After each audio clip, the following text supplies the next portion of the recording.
महाभारत के युद्ध में पांडव पुत्र अर्जुन के पास गांडीव नाम का एक दिव्य धनुष था और एक ऐसा तरकश था जिसके बाण कभी खत्म नहीं होते थे।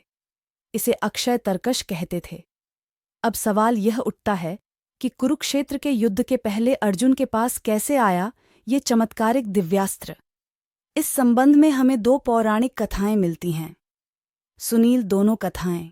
पहली कथा, कौरव और पांडवों के बीच जब राज्य बंटवारे को लेकर कलह चली तो मामा शकुनी की अनुशंसा पर धृतराष्ट्र ने खांडवप्रस्थ नामक एक जंगल को देकर पांडवों को कुछ समय तक के लिए शांत कर दिया। पांडवों के समक्ष अब उस जंगल को एक नगर बनाने की चुनौती थी। यमुना नदी के किनारे एक बीहड़ वन था जिसका नाम खांडव वन था।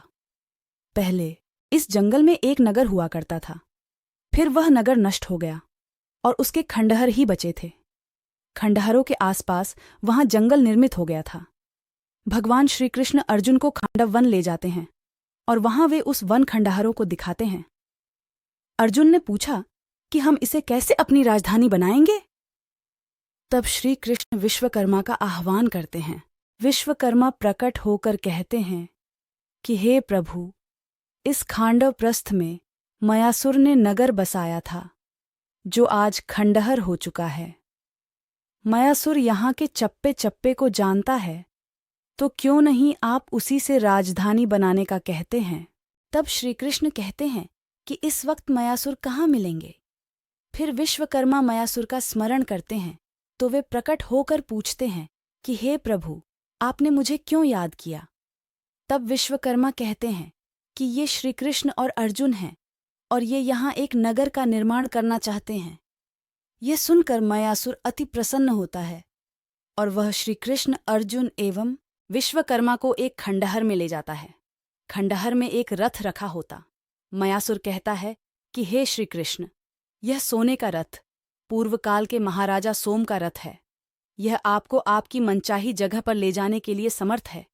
उस रथ में एक गदा रखी होती है जिसे दिखाते हुए मयासुर कहता है कि ये कौमुद की गदा है जिसे पांडव पुत्र भीम के अलावा और कोई उठा नहीं सकता है।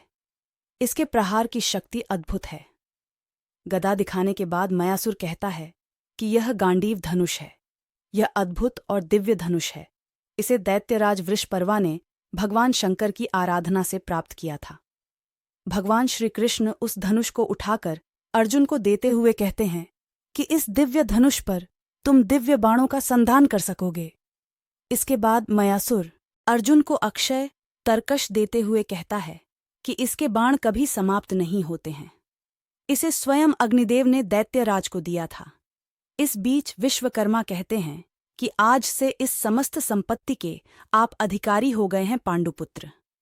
अंत में श्रीकृष्ण कहते हैं कि मयासुर, तुम्हारी इस कृपा का हम प्रतिदान तो नहीं दे सकते, लेकिन हम वचन देते हैं कि जब भी तुम हमें संकट काल में स्मरण करोगे तो मैं और अर्जुन तुरंत ही वहां पहुंच जाएंगे। मयासुर यह सुनकर प्रसन्न हो जाता है। बाद में विश्वकर्मा और मयासुर मिलकर इंद्रप्रस्थ नगर को बनाने का कार्य करते हैं। दूसरी कथा, पौराणिक कथाओं के अनुसार एक ऐसा धनुष, तीर और तरकश है जिसका कभी नाश नहीं हो सकता। यह तीर चलाने के बाद पुण्य व्यक्ति के पास लौट आता है और तरकश में कभी तीर या बाण समाप्त नहीं होते। सबसे पहले ऐसा ही एक तीर राजा बलि के पास था। भृगुवंशियों ने राजा बलि से विश्वजीत के लिए एक यज्ञ करवाया। उस यज्ञ से अग्निदेव प्रकट हुए और उन्होंने राजा बलि को सोने का दिव्य रथ, घोड़े एवं दिव्य धनुष तथा 2 अक्षय तीर दिए। प्रहलाद ने कभी न मुरझाने वाली दिव्य माला दी और शुक्राचार्य ने दिव्य शंख दिया। इस प्रकार दिव्य अस्त्र शस्त्रों से सुसज्जित होकर राजा बलि ने इंद्र को पराजित कर दिया था। राजा बलि इन दिव्य धनुष और बाण की बदौलत तीनों लोकों पर राज्य करने लगा था। उसी तरह की एक कथा है कि श्वेतकी के यज्ञ में निरंतर 12 वर्षों तक घृतपान करने के बाद अग्निदेव को तृप्ति के साथ साथ अपच भी हो गया।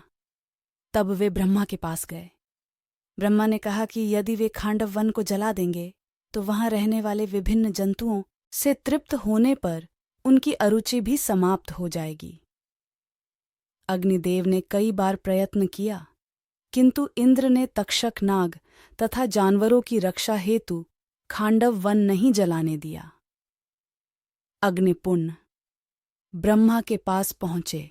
ब्रह्मा से कहा कि अर्जुन तथा कृष्ण खांडव वन के निकट बैठे हैं, उनसे प्रार्थना करें। तब अग्निदेव ने दोनों से भोजन के रूप में खांडव वन की याचना की। अर्जुन के यह कहने पर भी कि उसके पास वेग वहन करने वाला कोई धनुष, अमित बाणों से युक्त तरकश तथा वेगवान रथ नहीं है, अग्निदेव ने वरुणदेव का आवाहन करके गांडीव धनुष, अक्षय, तरकश, दिव्य घोड़ों से जुता हुआ एक रथ, जिस पर कपिध्वज लगी थी, लेकर अर्जुन को समर्पित किया। बाद में अग्निदेव ने कृष्ण को एक चक्र समर्पित किया। तदनंतर अग्निदेव ने खांडव वन को सब ओर से प्रज्वलित कर दिया। इंद्र सहित सभी देवता खांडव वन को बचाने के लिए आए, लेकिन उनका सामना कृष्ण और अर्जुन से हुआ। अंततोगत्वा सभी हार गए। खांडव वनदाह से तक्षक नाग, अश्वसेन, मयासुर तथा 4 शांगर्क नामक पक्षी बच गए थे। इस वनदाह से अग्निदेव तृप्त हो गए तथा उनका रोग भी नष्ट हो गया।